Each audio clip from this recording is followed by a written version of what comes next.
advantage if we're saying the skill is even. Especially with combat jiu-jitsu. If Wilds can end up on top in a dominant spot, it's going to be tough for Humbertson to escape. Yeah. And don't let that sexy physique fool you. Absolutely not. Yeah, Zack never gets tired, meaning Zack Wilds. He never gets tired. He's got great jiu-jitsu. He's got great top pressure. I've seen leg lock experts grab his feet. He stays calm, doesn't even move. I've trained with Zack a little bit, and he's deceivingly strong. Like you said about his physique, he's a lot stronger than he looks. How can you not like somebody named Zack? You can, yeah, exactly. Especially with a K. Yeah. Now, Zack Humbertson, he's known for running marathons nonstop. At my last jiu-jitsu tournament, I think he had like 14 matches. He literally will go against anybody at any time. Had probably one of the best matches at my tournament against a former UFC fighter named Chris Dempsey. Took him to a draw, and that's after Chris Dempsey just literally murdered the competition. And Chris is a bear. Chris Dempsey, UFC veteran, has a beautiful front headlock series. That's a guy who I'd love to see do some jiu-jitsu for us someday. Yeah, he would love to, I'm sure. Not to speak for him, but man, he's been taking a lot of super fights and looking amazing. Him and his girlfriend Cheyenne, they've both been killing it. Both very sexy people. Yeah. I'm very envious of them and what they have. You know, that's a good point. Why don't we have them versus the other husband-wife couple? And they'll just both fight like a tag team. Yeah, exactly. Let's get Keith on the horn. I've been trying to suggest weird stuff like that to Keith. But I think I've been asking about a Royal Rumble for years now. It's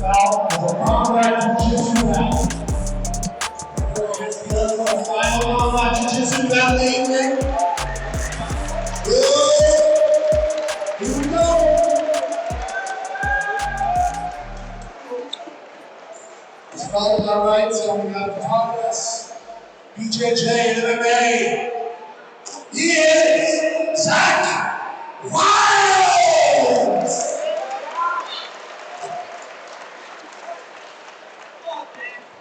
And my left, I have the red corner. Fighting out of Ground Zero Fighting Systems, Bridgeport, Zack Humbertson.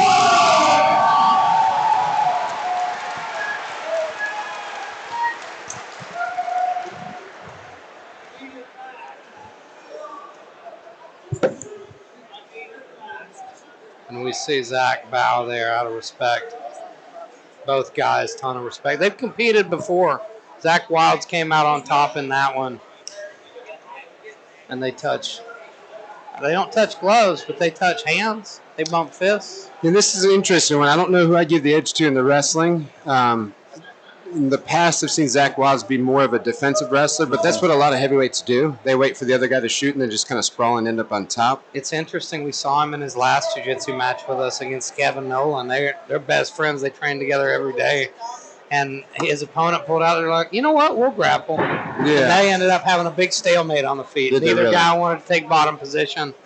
And I think that might be what we see for a while here. Just a big size difference. I mean, you can tell in this clinch, right? It's like he can push him to the cage fairly easily. It's hard for Humbertson to kind of move him around. I feel like we may see Humbertson end up getting frustrated and pull guard and go for a leg lock. I know he likes leg locks, but in combat jiu-jitsu, I don't think it would be a smart move. No. That's going to be an interesting wrinkle, right? Because, again, I'm judging most of this on just pure jiu-jitsu, forgetting that we do have the strikes in this. And you've already said Wilds is good at dealing with leg lockers. Yeah. So, and you know when you're going for leg locks with strikes involved, man, you've got a big chance of getting clobbered. You do. You got to occupy both your hands, 2-on-1 on the leg, and that leaves your face wide open. There you go. And now he gets good that snap takedown. Yeah. And he's got that front headlock, but Zack gets out of it.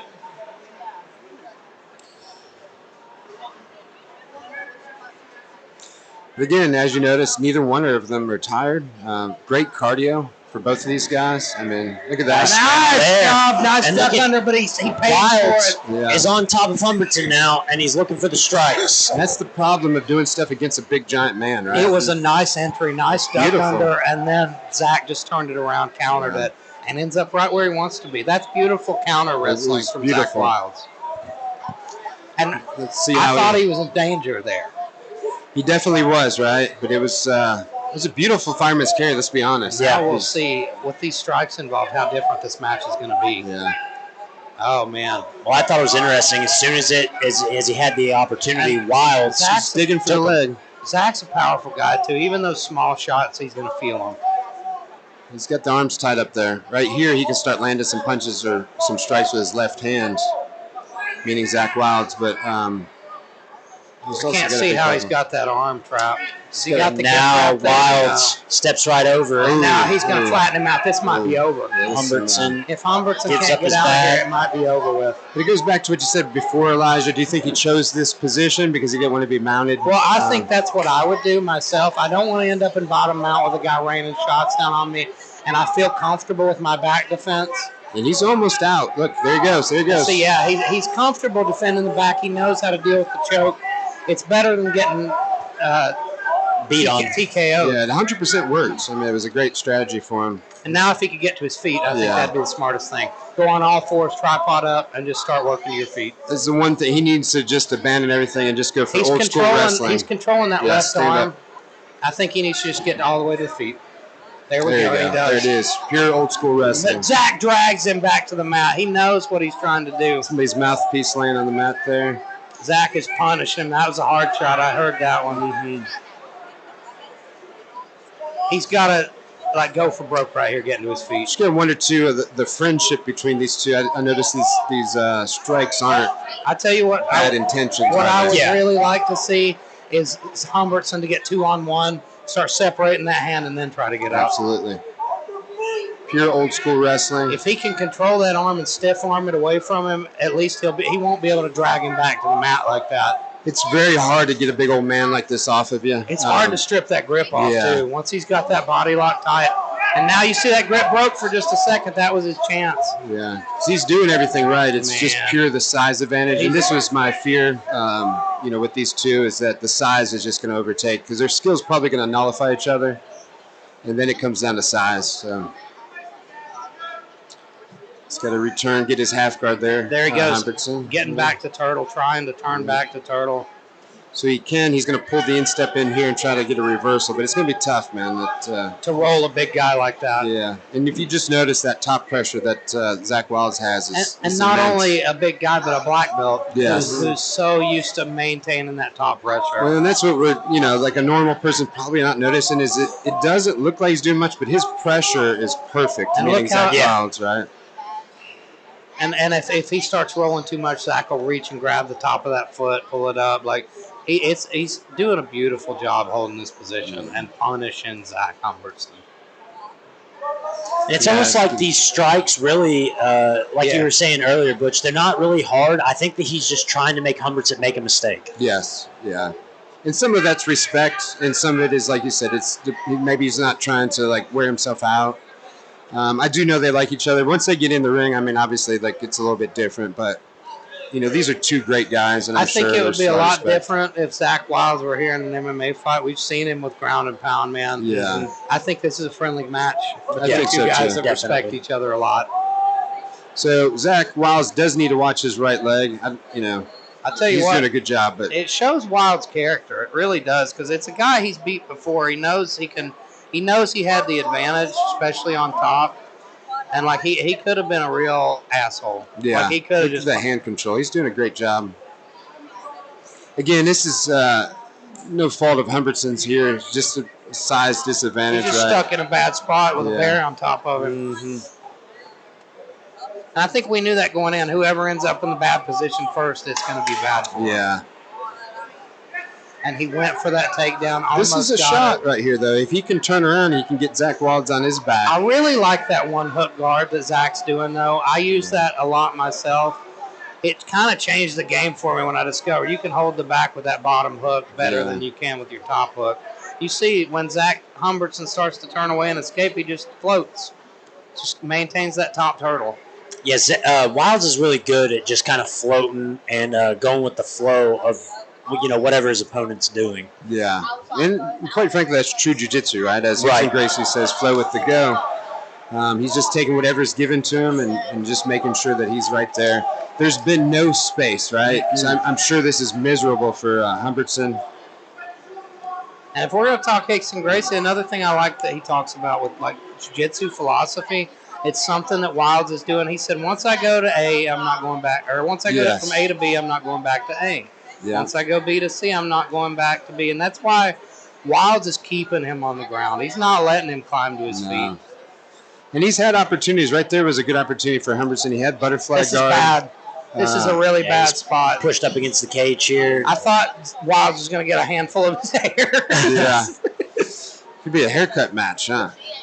That's a heck of a grip, though. Yeah, I think I saw Humbertson get his back hook in. Maybe he has a butterfly hook in now. He does. He's getting some space now, but still eating big shots. He just needs to do some old school MMA wall walking right now. I definitely think that Wilds is not. That was a hard one. Oh! Yeah, good strike. And Humbertson's like, I can get you too. But again, look at that pressure that he's putting. Right? He's just not giving him space. No. I mean, this is a true black belt at work right now. Ooh, that was a hard slap from the bottom by Humbertson. You could hear that one. And again, guys, this is a great in-between. You know, if you don't want to do MMA, you don't want to do jiu-jitsu, this is a good spot for guys to get their feet wet. It's great to get you ready for MMA. Absolutely. There's very little. I mean, I'm not saying you can't get knocked out, but it's a lot harder. Well, right? You see, like, that match with Lily Schelling and this is right. Like, it was brutal. That. But at the same time, it's a wake up for Lily. She's like, there's some stuff I need to work on. Wilds takes Humbertson's back. He's got him flattened out here. Yeah, this is a bad spot. But look, you see, he's going to cut his hips. That shows like Humbertson's a legit brown belt. Yeah, absolutely. Some guys with a black belt on their back here would be stuck. Yeah, especially a guy this big. I mean, he's great. His jiu-jitsu skills great. It's just the size. You know, when they say size doesn't matter, that is true. If you're not the same skill level, I think it's getting to the point where if he can just hold out for 50 more seconds, but this is a terrible spot. He's in a bad spot. And Wilds is not punishing him. Like, you can see. It's good friendship, You can see the respect they've got for each other here. I think they did it just because they thought it'd be fun. Let's try it. Let's do some jiu-jitsu. Well, everybody, you know, combat jiu-jitsu is new, right? And this is the first that I know of in the state, right? You guys are breaking some ground here. Well, when you're at this level, too, you want to stay sharp. You want to get different looks. I think that's what this is. These guys are just doing this because they enjoy it. Well, not everybody wants to fight MMA, right? Like, not everybody that does jiu-jitsu wants to do the boxing. It takes a crazy amount of preparation to go into an MMA fight, but these guys can come do this, not worry about getting knocked out cold, not worry about dealing with all the striking. Nobody should be booing that match. That was a great match. I know if you don't know the technicality of it, it might be a little bit rough, but that was a good, great match, man.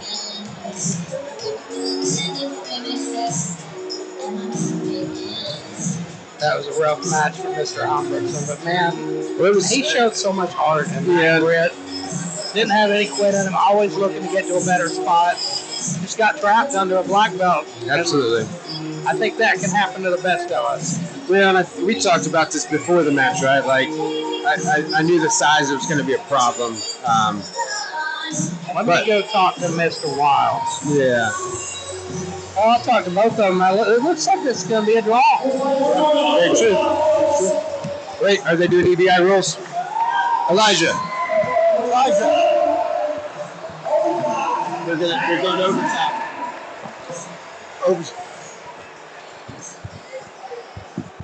Saved you. Yeah. So Elijah was going to talk to him, but they're going overtime rules. So kind of, I was going to say, kind of talk us through this, Butch. What's going on here? Why'd they restart it? Well, so we went to overtime. So we're doing EBI rules. And again, they were making these rules, not making the rules up as they went, but they're just deciding if they're going to do overtime or not. So obviously they decided they were before the match started. And I'll tell you, I'm glad they are because this is going to get interesting really fast. Yeah, now we're going to have a true winner. So again, they get to decide if they want to do what we call spider web, which is starting in the armbar or taking the back. It looks like that Zach chose the back here. Yeah. So again, we're looking for submissions and or escapes, whoever goes the fastest. So judging by last time, they're just going to do one round through. So again, we're looking for a submission or a fast escape. It looks like Zach Wilds is already in a pretty good spot. He's got his He's back starting flat. to cut his hips and go over that bottom hook. Yeah, put he's going to weight be on out it, and in no he's time. out. He's out. Yeah. So, yeah, that was probably about 10, 15 seconds. Quick escape from Mr. Wilds there. Yeah. It's going to be tough to beat that because It's going to of be the size. It's going to be interesting to see what Humbertson chooses. Yeah.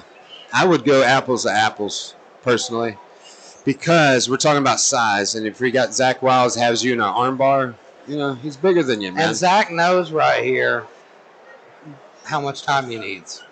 He knows he's just got to hold that position. I think Humbertson's saying he doesn't care. He doesn't want to do it. I think he knows that. Yeah, it looks like they're going to go to the decision. I think, yeah, he knew. He got out so fast. He said, "It's not." Yeah. You know. Listen again. It's a size thing, guys. He's doing what's right. It was a tough matchup for him, you know, Yeah. just because of that, and not to mention he's a step up as far as rank.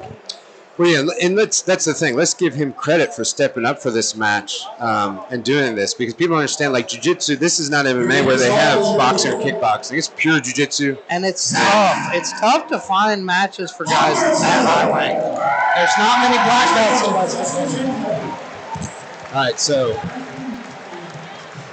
was that a mistake? Did I miss something here? Yeah, I think we all did.